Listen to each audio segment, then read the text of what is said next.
Hi friends, welcome back to my channel. നിങ്ങൾ ആദ്യമായിട്ടാണ് എൻ്റെ ചാനൽ കാണുന്നതെങ്കിൽ സബ്സ്ക്രൈബ് ചെയ്യാൻ മറക്കരുത്. കൂടാതെ വീഡിയോ കൂടെ ഒന്ന് ലൈക്ക് ചെയ്തേക്കണേ. കലിപ്പന ഉണ്ടക്കണ്ണിയും ഭാഗം 32. രചന ഫൗസിയ നൗഷാദ്. ആഘോഷങ്ങളുടെ ദിനങ്ങൾ കഴിഞ്ഞ് എല്ലാവരും തിരികെ പോകാനുള്ള ഒരുക്കങ്ങളായി. ജീവയുടെ വീട്ടുകാരും മിഴിയുടെ വീട്ടുകാരും എല്ലാം പാക്ക് ചെയ്ത് റെഡിയായിരുന്നു. ജീവയ്ക്കും മിഴിക്കും കോളേജ് തുറക്കാൻ ഇനി കുറച്ച് ദിവസങ്ങളേ ഉള്ളൂ. മിഴി അപ്പൂപ്പനോടും അമ്മൂമ്മയോടും മറ്റുള്ളവരോടും യാത്ര പറഞ്ഞ് പോവാൻ ഇറങ്ങാൻ പോയതും കുഞ്ഞേച്ചി അവളെ പിടിച്ചു മാറ്റി നിർത്തി. എടി, ഇനി എന്നാ നമ്മൾ കാണുന്നേ? അടുത്ത വെക്കേഷന് കാണാമല്ലോ കുഞ്ഞേച്ചി. പിന്നെ എനിക്ക് നിന്നോടൊരു കാര്യം ചോദിക്കാനുണ്ട്. നിനക്ക് നമ്മുടെ ജീവേട്ടനെ ഇഷ്ടമാണോ? എന്താ കുഞ്ഞേച്ചി ഇങ്ങനെയൊക്കെ ചോദിക്കുന്നേ? ഈ കുറച്ച് ദിവസങ്ങളായിട്ട് ജീവേട്ടന് നിന്നോടുള്ള സ്നേഹവും കരുതലും ഞാൻ കണ്ടതാ. അതുകൊണ്ട് ചോദിച്ചതാ. അങ്ങനെ എന്തെങ്കിലും ഇഷ്ടമുണ്ടെങ്കിൽ ഇവിടെ എല്ലാവർക്കും അത് ഇഷ്ടമാവും, ഉറപ്പാ. അവന് കുഞ്ഞേച്ചിയുടെ കയ്യിൽ പിടിച്ചു. കുഞ്ഞേച്ചി, എന്റെ മനസ്സിൽ ഉണ്ണീടനല്ലാതെ മറ്റാരുമില്ല, ഇനി ഉണ്ടാവുകയില്ല, അവൾ ഉറപ്പിച്ചു പറഞ്ഞു. അത് നിനക്ക് ഉറപ്പാണെങ്കിൽ അങ്ങനെ ആയിക്കോട്ടെടാ, പോയി വാ. അവൾ കുഞ്ഞേച്ചിയെ കെട്ടിപ്പിടിച്ച് യാത്ര പറഞ്ഞ് പുറത്തേക്ക് നടന്നു. യാത്ര പറഞ്ഞ് പുറത്തേക്ക് ഇറങ്ങിയപ്പോഴേക്കും അവളുടെ വാക്കുകൾ ആ ഉമ്മറത്തെ വായുവിൽ അലിഞ്ഞു പോയിരുന്നില്ല. എന്റെ മനസ്സിൽ ഉണ്ണിയേട്ടനല്ലാതെ മറ്റാരുമില്ല എന്നവൾ ഉറപ്പിച്ചു പറയുമ്പോൾ അടുത്ത് തന്നെ ചാരി വെച്ച വാതിലിന് പിന്നിൽ ശ്വാസമടക്കി പിടിച്ചു നിൽക്കുന്ന ജീവനെ രണ്ടുപേരും കണ്ടിരുന്നില്ല. ആ വാക്കുകൾ ജീവന്റെ കടുങ്കാപ്പി മിഴികളിലേക്ക് ആഞ്ഞിറങ്ങിയ കൂർത്ത അമ്പുകൾ പോലെയായിരുന്നു. അവന്റെ ഉള്ളിൽ നേരിയൊരു പ്രതീക്ഷയുടെ കതിരുണ്ടായിരുന്നുവെങ്കിൽ അത് ആ നിമിഷം പൂർണ്ണമായി അണഞ്ഞുപോയി. ഞാൻ കരുതിയത് എത്ര ശരിയായിരുന്നു, ജീവൻ മനസ്സിൽ പറഞ്ഞു. അമ്പലപ്പറമ്പിൽ വെച്ച് ആ നെറ്റിയിൽ ചന്ദനം തൊട്ടു തന്നപ്പോ വിറച്ച കൈകളും അവളുടെ കണ്ണുകളിൽ താൻ കണ്ട അലിവും തനിക്ക് തോന്നിയ വെറും തോന്നലുകൾ മാത്രമായിരുന്നു എന്ന തിരിച്ചറിവ് അവന്റെ ഹൃദയത്തെ വല്ലാതെ പൊള്ളിച്ചു. ജീവനും കുടുംബവും പോവാൻ ഇറങ്ങുകയായിരുന്നു.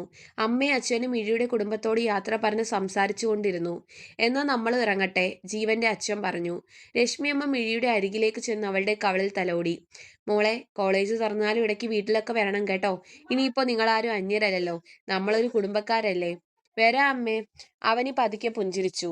പക്ഷെ അവളുടെ കണ്ണുകൾ ജീവേട്ടനെ തിരയുകയായിരുന്നു. വണ്ടിയുടെ ഡോർ തുറന്ന് അകത്തേക്ക് കയറാൻ ഞാൻ ജീവന്റെ മുഖത്തേക്ക് അവൾ ആർദ്രതയോടെ നോക്കി. ഇറങ്ങട്ടെ ജീവേട്ട, കോളേജിൽ കാണാം, അവൾ അവനെ നോക്കി പറഞ്ഞു. അവൻ പുഞ്ചിരിയോടെ മെല്ലെ തലയാട്ടി. അവന്റെ ആ പുഞ്ചിരിക്ക് പിന്നിൽ എത്ര വലിയൊരു തകർച്ചയാണ് മറഞ്ഞിരിക്കുന്നതെന്ന് അവനെ അറിഞ്ഞില്ല. കടുങ്കാപ്പി മിഴികളിൽ ആഴത്തിലുള്ളൊരു നോവ് മറച്ചു വെച്ചുകൊണ്ട് അവൻ കാറിന്റെ മുൻസീറ്റിലേക്ക് കയറിയിരുന്നു.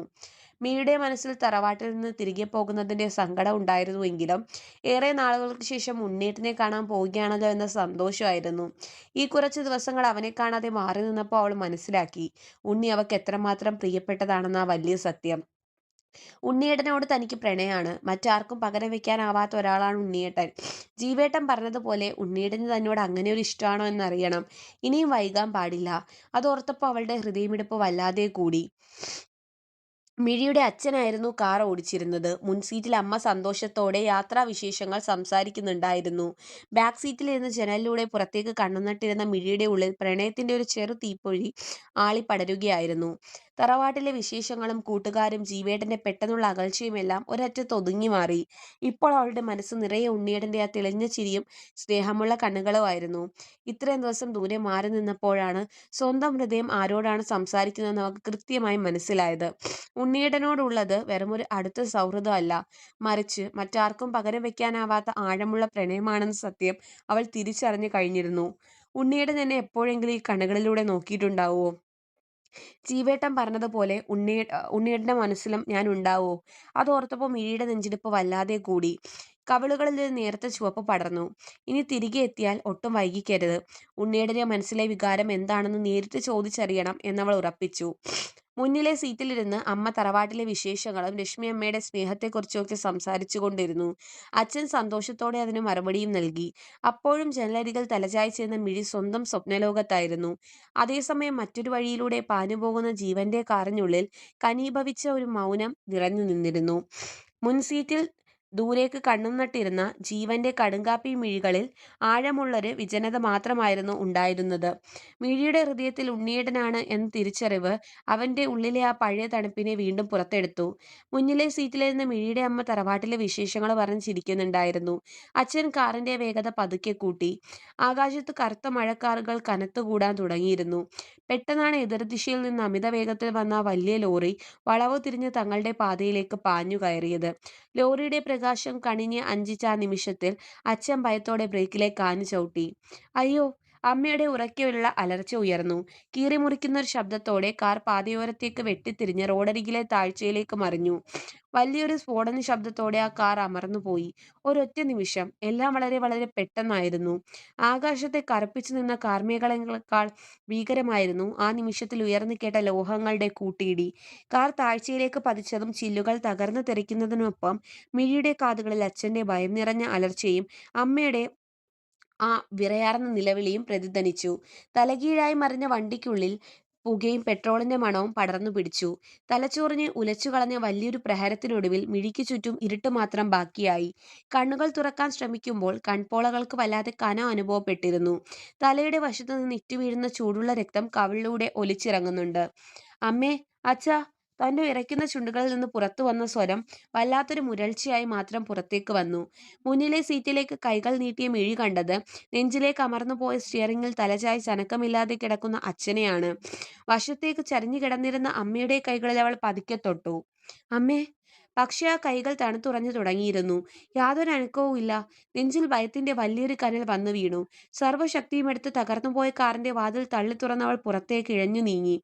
റോഡിൽ കൂടി കടന്നുപോയ മറ്റു യാത്രക്കാരാണ് ചോരയിൽ കുളിച്ചു കിടന്ന് അവരെ ആശുപത്രിയിലേക്ക് എത്തിച്ചത്. ആശുപത്രിയുടെ ചില്ലുവാതിൽക്കൽക്കപ്പുറം അടിയന്തര ശസ്ത്രക്രിയാ തിയേറ്ററിലെ ചുവന്ന ലൈറ്റ് എരിയുന്നുണ്ടായിരുന്നു. മരുന്നുകളുടെ രൂക്ഷമായ മണത്തിലേക്കാണ് മിഴി പതുക്കെ കണ്ണുകൾ തുറന്നത്. തലയ്ക്കുള്ളിൽ ശക്തിയായ വിങ്ങലും ഭാരവും അനുഭവപ്പെട്ടു. ചുറ്റുമുള്ള കാഴ്ചകൾ വ്യക്തമാകാൻ അവൾ ഒന്നുകൂടി കണ്ണുകൾ ചിമ്മി തുറന്നു. വെളുത്ത ചുവരുകളുള്ള ICU മുറിയിൽ കയ്യിൽ ഡ്രിപ്പ് സൂചികൾ തറച്ചുകയറ്റിയ നിലയിൽ താനൊരു സ്ട്രക്ചറിൽ കിടക്കുകയാണെന്ന് അവൾ തിരിച്ചറിഞ്ഞു. ഓക്സിജൻ മാസ്കിനുള്ളിലൂടെ കൃത്രിമമായി ശ്വാസം എടുക്കുമ്പോൾ മനസ്സിന്റെ അടിത്തട്ടിൽ നിന്ന് ആ ഭീകരമായ അപകടത്തിന്റെ ദൃശ്യങ്ങൾ ഓരോന്നായി തെളിഞ്ഞു വന്നു. അമ്മേ, അച്ഛാ. വിറയാർന്ന ചുണ്ടുകൾ പതുക്കെ അയഞ്ഞെങ്കിലും പുറത്തേക്ക് ശബ്ദമൊന്നും വന്നില്ല. നെഞ്ചിൽ അനുഭവപ്പെട്ട ഭയം കാരണം അവൾ ആകെ അസ്വസ്ഥയായി. പെട്ടെന്നാണ് ആ അസ്വസ്ഥത തിരിച്ചറിഞ്ഞുകൊണ്ട് ആരോ അവളുടെ തണുത്തുറഞ്ഞ വിരലുകളിൽ പതുക്കെ തൊട്ടത്. മിഴി പതുക്കെ വശത്തേക്ക് തല തിരിച്ചു.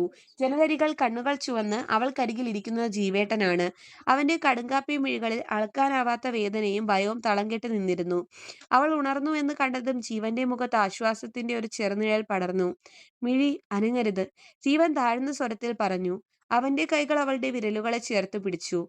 മുറിക്കുള്ളിലെ മറ്റ് സ്ട്രക്ചറുകളിലും കസേരകളിലുമായി അച്ഛന്റെയും അമ്മയുടെയും ബന്ധുക്കൾ പലരും തളർന്നിരിക്കുന്നുണ്ടായിരുന്നു. പുറത്ത് അഭിലാഷും രശ്മിയമ്മയും കരഞ്ഞു തളർന്ന് എങ്ങോട്ടോ നോക്കി നിൽക്കുന്നു. മിഴി ജീവന്റെ കൈകളിൽ മുറുക്കെ പിടിച്ചു. അവളുടെ കണ്ണുകളിൽ നിന്ന് ചോദ്യങ്ങൾ പെയ്തിറങ്ങി. അമ്മയും അച്ഛനും എവിടെയാണെന്ന് തിരക്കുന്ന ആതുരത ജീവന്റെ ഹൃദയത്തെ പൊള്ളിച്ചു. അവൻ പതുക്കെ കുനിഞ്ഞ് അവൾക്കരികിലേക്ക് ചേർന്ന് നിന്നു. അച്ഛനും അമ്മയും ആ ഒരു ഡോക്ടർമാരുടെ പരിചരണത്തിലാണ് മിഴി. നിനക്കൊന്നും സംഭവിക്കില്ല, ഞാൻ കൂടെയുണ്ട്. ജീവന്റെ വാക്കുകളിൽ വിരിഞ്ഞ ആശ്വാസത്തിലും മിഴിയുടെ നെഞ്ചിലെ വിങ്ങൽ അടങ്ങിയിരുന്നില്ല. ജീവേട്ടന്റെ ഉള്ളം കൈയിലെ ചൂടിലും അവളുടെ വിരലുകൾ വിറച്ചുകൊണ്ടിരുന്നു. ഓക്സിജൻ മാസ്കിനുള്ളിലൂടെ അവൾ വീണ്ടും ആയാസപ്പെട്ട് ശ്വാസമെടുക്കാൻ ശ്രമിച്ചു. അമ്മ, അച്ഛൻ എന്ന് വീണ്ടും ആ കണ്ണുകൾ ജീവനോട് യാചിച്ചുകൊണ്ടിരുന്നു. മിഴി, ഒന്നും സംസാരിക്കണ്ട, നീ പതുക്കെ കിടക്ക്. ജീവൻ അവളുടെ നെറ്റിയിലേക്ക് വീണ് കിടന്ന മുടിയിഴകൾ പതുക്കെ ഒതുക്കി വെച്ചു. പക്ഷെ ആ നിമിഷം ICUവിന്റെ കനത്ത വാതിൽ തുറന്ന് ചീഫ് ഡോക്ടറും നഴ്സുമാരും ഉള്ളിലേക്ക് കടന്നു വന്നു. ഡോക്ടറുടെ മുഖത്തെ കടുത്ത ഗൗരവം കണ്ടതും ജീവൻ ചാടി എഴുന്നേറ്റു. ഡോക്ടർ, അവൾക്ക് ബോധം വന്നു, ജീവൻ താഴ്ന്ന സ്വരത്തിൽ പറഞ്ഞു. ഡോക്ടർ മിഴിയുടെ അരികിലെത്തി അവളുടെ പൾസ് പരിശോധിച്ചു. ടോർച്ച് വെളിച്ചം കണ്ണുകളിലേക്ക് അടിച്ചു നോക്കിയ ശേഷം ജീവനെ നോക്കി പതുക്കെ തലയാട്ടി. ഷോക്ക് മാറാൻ സമയമെടുക്കും. തലയിലെ മുറിവ് ആഴത്തിലുള്ളതാണ്. പക്ഷെ ഭാഗ്യത്തിന് നിലവിൽ അപകടനില തരണം ചെയ്തിട്ടുണ്ട്, ഡോക്ടർ പറഞ്ഞു. അമ്മയും അച്ഛനും? ജീവൻ ഇടറിയ ശബ്ദത്തോടെ ചോദിച്ചു. ഡോക്ടർ ജീവനെ മാറ്റി നിർത്തി വളരെ പതുക്കെ മിഴി കേൾക്കാത്ത വിധത്തിൽ പറഞ്ഞു. അച്ഛന്റെ തലയിലെ പരിക്കുകൾ ഭേദമായി വരുന്നുണ്ടെങ്കിലും അപകടത്തിൽ നട്ടെല്ലിന് ശക്തമായ ആഘാതമേറ്റതിനാൽ അരയ്ക്ക് താഴേക്ക് പൂർണ്ണമായും തളർന്നു പോയിട്ടുണ്ട് ജീവ.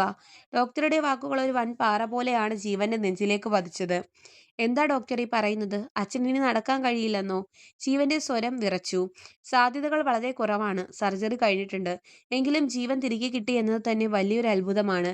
ഡോക്ടർ ജീവന്റെ തോളിൽ പതുക്കെ തട്ടി പുറത്തേക്ക് നടന്നു. കനത്ത പ്രഹരമേറ്റതുപോലെ ജീവൻ ആ നിശ്ചലമായ അന്തരീക്ഷത്തിൽ നിന്നുപോയി. ഒന്ന് തിരിഞ്ഞു നോക്കുമ്പോൾ ഡ്രിപ്പ് സൂചികൾക്കിടയിൽ നിന്ന് തന്നെ ഉറ്റുനോക്കുന്ന മിഴിയുടെ കണ്ണുകളാണ് അവൻ കണ്ടത്. അച്ഛൻ ഇനി ഒരു കാലത്ത് സ്വന്തം കാലിൽ നിൽക്കാൻ കഴിയില്ലെന്ന വലിയ സത്യം ആ തളർന്നിരിക്കുന്ന പെൺകുട്ടിയോട് എങ്ങനെ പറയും? അവൻ സങ്കടം കടിച്ചമർത്തി പതുക്കെ അവൾക്കരികിലേക്ക് ചെന്നു. മിഴി അവന്റെ കയ്യിൽ മുറുകെ പിടിച്ചു. അവളുടെ തെളിഞ്ഞ മിഴികളിൽ അച്ഛനെയും അമ്മയെയും കുറിച്ചുള്ള 1000 ചോദ്യങ്ങൾ നിറഞ്ഞു നിൽപ്പുണ്ടായിരുന്നു. ജീവേട്ട അച്ഛന് കുഴപ്പമൊന്നുമില്ലല്ലോ? ഓക്സിജൻ മാസ്കിനുള്ളിലൂടെ അവൾ അല്പം ആയാസപ്പെട്ട് ചോദിച്ചു. ഇല്ല മിഴി, അവനവളുടെ തലയിൽ തലോടി. അച്ഛന് അച്ഛന്റെ ജീവന് അപകടമൊന്നുമില്ല, സുഖമായി വരുന്നുണ്ട്. അവന്റെ വാക്കുകൾ പൂർണ്ണമാകും മുന്നേ ഐസിയുവിന്റെ കനത്ത വാതിലുകൾ തള്ളി തുറന്ന് ശ്വാസമെടുക്കാൻ പോലും പ്രയാസപ്പെട്ട് ഉണ്ണിയേട്ടനകത്തേക്ക് പാഞ്ഞെത്തി. തുടരും. കഥ ഇഷ്ടമെങ്കിൽ ലൈക്ക് ചെയ്യാനും അഭിപ്രായങ്ങൾ രേഖപ്പെടുത്താനും മറക്കരുത്. നന്ദി.